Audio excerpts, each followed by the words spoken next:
You're watching Sky News. The Prime Minister today announced a crackdown on Britain's gang culture, warning that people wearing face masks are to be asked to remove them to stop them trying to avoid prosecution. Let's get more on gang culture now. Joanne Kim is from the Community Coalition in South Los Angeles, and she's worked in the city after the riots there in 1992. She joins us live from LA. Joanne Kim, welcome to Sky News.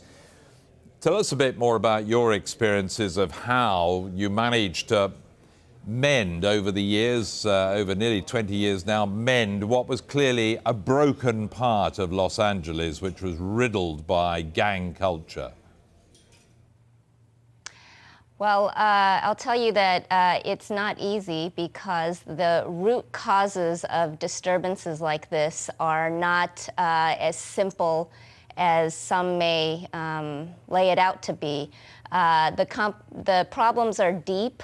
They're rooted in social and economic inequity, and that doesn't have a magic bullet. It takes many years of hard work and many people working at it in a democracy to actually address those issues.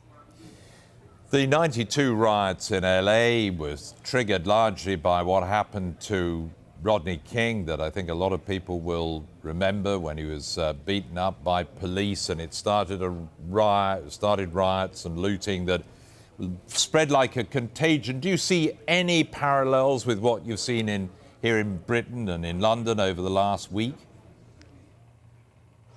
Absolutely. As I was watching the coverage of the unrest in Britain, it brought back many emotions. I was a young adult when the 92 unrest took place.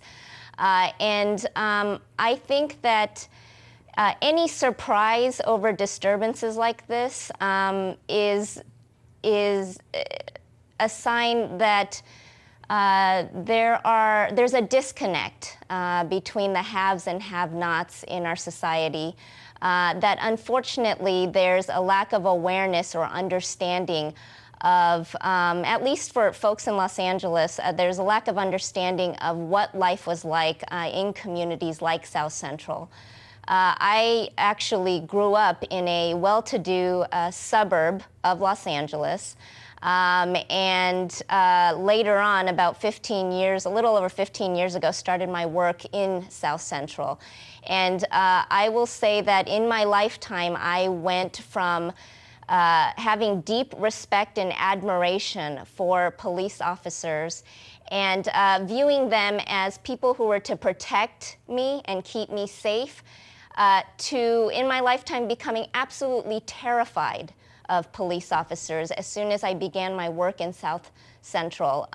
You know, and at any day that any one of the kids, especially the African American and Latino male boys, were going to be severely beaten, shot, and at a minimum, what was happening on a daily basis was being harassed.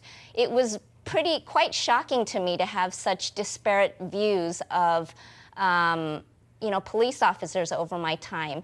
And, you know, I'm glad to say that today that is not my view of law enforcement, and that there have been many changes, but for Los Angeles, it took the largest urban unrest in U.S. history to take place, as well as decades of people fighting for police reform, and many years of, personally for me, knocking on doors to get the right people elected to hear what these communities are saying about what's happening to them and their young boys on a daily basis. Joanne, where do you start? I mean, where does Britain start if it's to try and mend that disconnect and get connected again to a generation who don't seem to be listening and don't seem to care?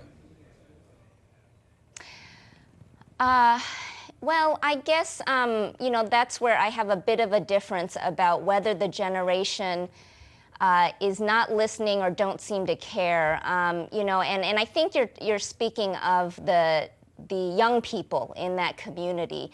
And, you know, I have kids, and if you've raised kids, you know that in certain years, these young adults, especially males, go through a rebellious phase. And like any parent does with their own teenage boy, tries to figure out how to engage and you know, give them a sense of purpose, something to do.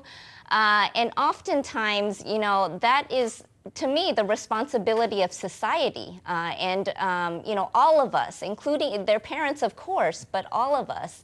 And, you know, the way that you mend from this, to me, is, you know, I feel like oftentimes what people can take away from these disturbances is the opportunism or the mayhem or the rioting, and lose sight of focus on the real deep social and economic conditions that led rise to the civil unrest. You know, for Los Angeles, I felt like until we took a good hard look at the root causes of those problems, we did not begin to make that progress that I believe that Los Angeles is making. Joanne Kim, a valuable lesson, I'm sure, for Britain. It's time to look at ourselves very carefully and learn the lessons of the past week. Thanks for joining us from Los Angeles. We will have more on the aftermath of the riots and what was said in the Commons today, coming right up.